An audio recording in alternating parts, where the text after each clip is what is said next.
Welcome once again, everyone. Cannabis News with Joe Clare is December 5th, 2018, presented as always by the Marijuana Times.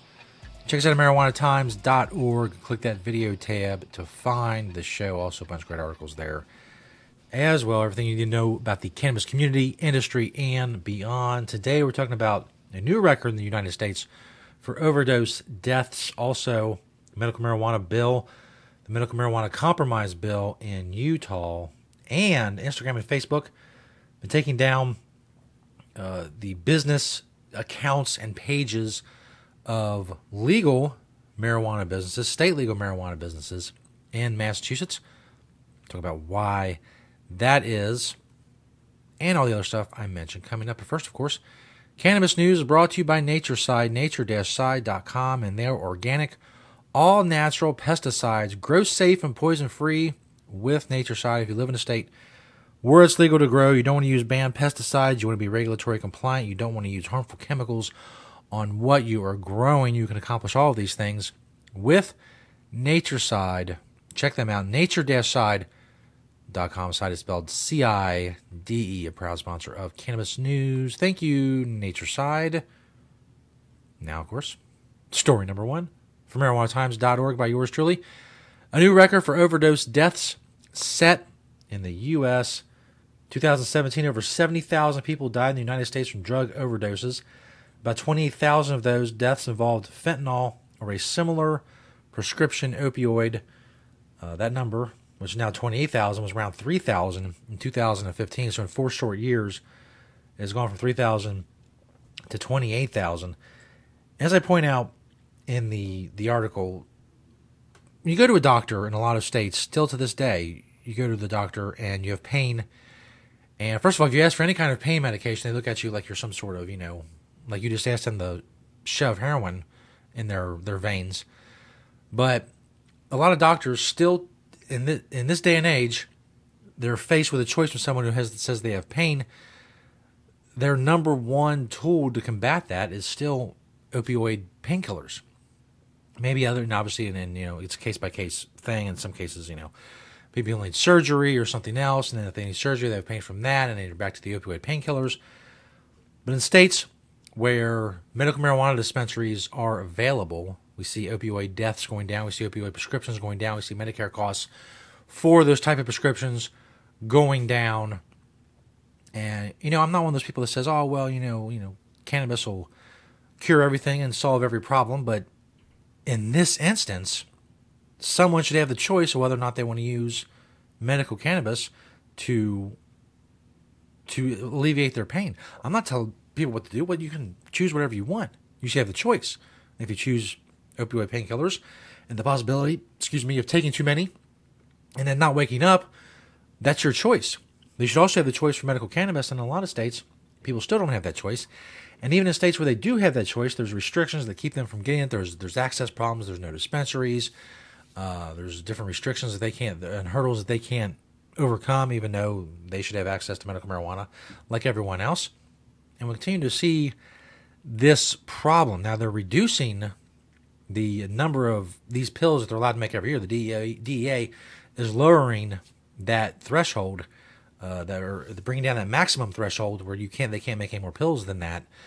And that'll kind of solve the problem of people overdosing on those pills, because less of those pills will be manufactured.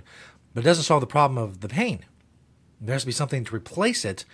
And why not medical cannabis? I mean, you can talk about anything else for pain. You need surgery, or you need this, or you need that, or patches, or cream, or whatever. But why not the choice? Why not have the choice of medical cannabis? In a lot of states, people still don't have that choice, and people are dying. As I mentioned in the article, it's not something that we get used to where it's like, oh yeah, well, it's we got to do to create pain. Some people got to die, or to alleviate pain for others. We got to have these, and if you take too many, oops, well, you're gone. There's no coming back from that. There's an alternative where it doesn't matter how much people consume, they're not going to die. But no, a lot of states that's not cool. One of the states where medical marijuana, in theory, will be coming is Utah. Medical marijuana bill passes in Utah after compromise gains support from the Mormon Church which of course has much power, a lot of power, mucho power in Utah. Utah has passed sweeping changes to a new voter-approved medical marijuana ballot measure under a planned compromise that secured support of the influential Mormon church, but sparked a backlash from advocates. Supporters of the compromise cheered the vote, saying it would help suffering patients while creating safeguards against broader recreational use. That's something we've talked about before. Why do we care? Why do we care? Safeguards against broader recreational use. Oh yeah, God forbid. Somebody has a sleep problem. They want to use cannabis to go to sleep, but you don't think that their sleep problem is bad enough to warrant cannabis, so don't let them get it. Because if they did, then something bad would happen. I guess. I don't know. I don't get it. I don't get that line of argument that, we have to restrict it to keep recreational users from getting it. That just restricts it from medical users getting it. Yeah, the recreational users don't get it. So what? How does that help sick people? If someone who's not as sick and you don't think deserves medical marijuana, if that person gets medical marijuana, how does that help the sick person? If they're prevented from getting it, the recreational person, how's that help? You keep restricting it, and then the people who need it for medical reasons, that you would agree need it for medical reasons, then they can't get it because it's restricted. Because we're worried about someone who may not be as sick as you think sick enough that you think they deserve cannabis. That shouldn't be anybody's call to make. There should be a choice of an adult person, human being, should be able to make a choice of how they treat their sickness. I guess it's controversial. I don't know. I don't think it is, but apparently it's a big deal. The changes ban marijuana edibles, prevent people from growing their own marijuana if they live far from a dispensary, and narrow the list of eligible medical conditions for which the drug can be obtained. So no edibles. If you're sick and you can only use edibles, no. If you live very, very far from a dispensary, you can't drive there because you're sick. Maybe you're an older person. You have no access to medical marijuana. You maybe want to grow your own. No. You have a qualifying condition that was under the ballot approved measure that was just passed last month. You would have qualified under that. Well, maybe now you won't, because only certain people should have this choice for medical cannabis. That's the dumbest thing. That's the dumbest argument ever. Only certain people should have the privilege of having access to cannabis. It makes no sense. I get the argument that step by step, baby steps, at least this way sick people get it. The people who need it the most, in theory, can get access to it. But they don't deserve it any more than someone who's not sick. I hate that they're sick. That sucks. That's awful. I think they should have as much medical cannabis as they can possibly ingest. Yes, edibles, smoking, vaporizing, creams, tinctures. Yes, all of it. They should have all of it. But they have no special claim on making adult decisions. All adults get to make those decisions. That's what being an adult means. You have to be sick to be able to make an adult decision. It's ridiculous. And people are ticked off in Utah, and I get it. But as I pointed out before, the way Utah is set up, if not for this compromise bill and at least some of these things getting to be law, the legislature could have just came in and just gutted the whole bill or repealed it or wiped it out or whatever, and no one in Utah would get medical cannabis. And why the Mormon church has such a problem with sick people using a plan. You believe in God, you believe in Jesus, you have these beliefs, you believe that God made things on earth, he made cannabis, but you're saying no, that's bad. I know God made it, I'm a Mormon, I'm in a Mormon church, we're big on God, but he made this, and I don't think people should have it, even though he made it. And people have made the analogy before this, like saying that God made a mistake. It's a really weird thing for religious people, a really weird line of logic for religious people to say, well, it's a plant, it grows naturally, but you shouldn't be allowed to use it. The government of, whatever jurisdiction we're in should be able to say, no, even though God made this and it grew here and what he created, you still shouldn't be allowed to have it. We're going to decide.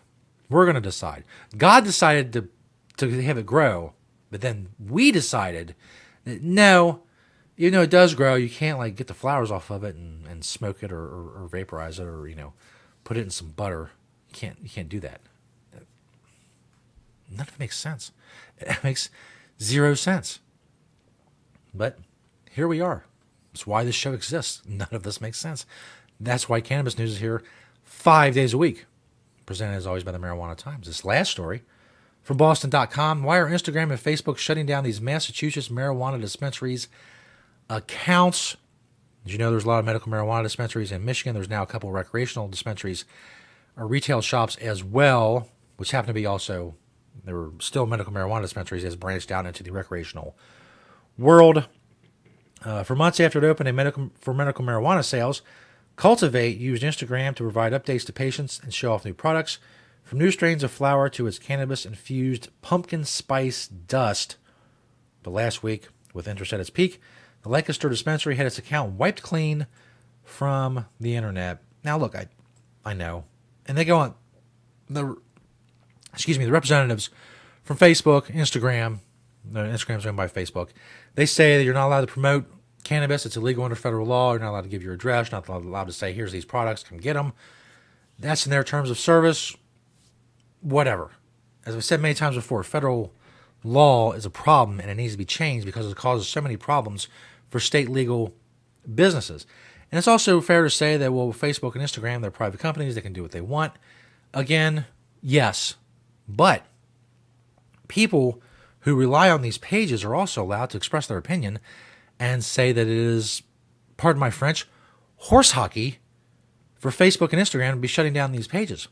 There's, again, and they can hide behind, well, it's against federal law and, that's why we do this. But they have to know on some level that they're doing a disservice to the people who use their service. People use Facebook for information, and then you say, well, some of that information you can't have. You're not being fair to the people who use your service. And Facebook has been losing people for a long time. I mean, last I saw, in a couple of years, their active user base has been cut in half for many reasons.